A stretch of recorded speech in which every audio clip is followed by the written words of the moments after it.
With that, I want to introduce our next speaker, keynote. He'll spend a little bit of time talking about who Rosa Parks was in our American history and our African American history. James Vinson, president of the branch of NAACP Providence. Hey, Jim.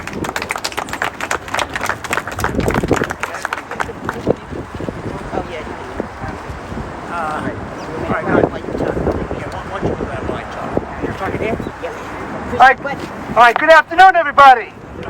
Hey, good afternoon. How we doing? It's a lot better today than would have been last Friday, huh? All right, well, I'm happy to be here. Thank you, Rochelle Lee, my dear friend here, for that introduction. But people also should know that I'm also the outreach officer at RIPTA, so transit and equity is near and dear to my heart. I'd like to give a shout out to my CEO, Scott Avedisian over here, and also my colleagues Greg and Christy, and also our union chief Nick.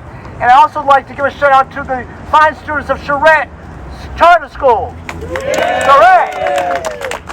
All right, Rosa Parks. Rosa Parks to me is somebody that I hold near and dear because she was the branch secretary of the Montgomery NAACP, Montgomery, Alabama. It was the NAACP in Alabama that decided that Rosa Parks would be the person that would test this 14th Amendment in terms of equal protection. So Rosa Parks, who was later fired and also had death threats to her dying day, even in Detroit, which she had to flee to, is an American hero.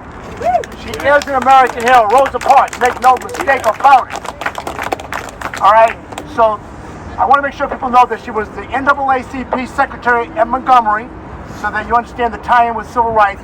And in fact, a lot of people point towards that moment as starting the civil rights movement. That incident, as well as Emmett Till in 1955, starting the modern civil rights movement, leading to the 1964 Civil Rights Act, 65 Voting Rights Act, and the 1968 Fair Housing Act. So I want to make sure that everyone understands who Rosa Parks is, because it's Rosa Parks is who we're honoring today.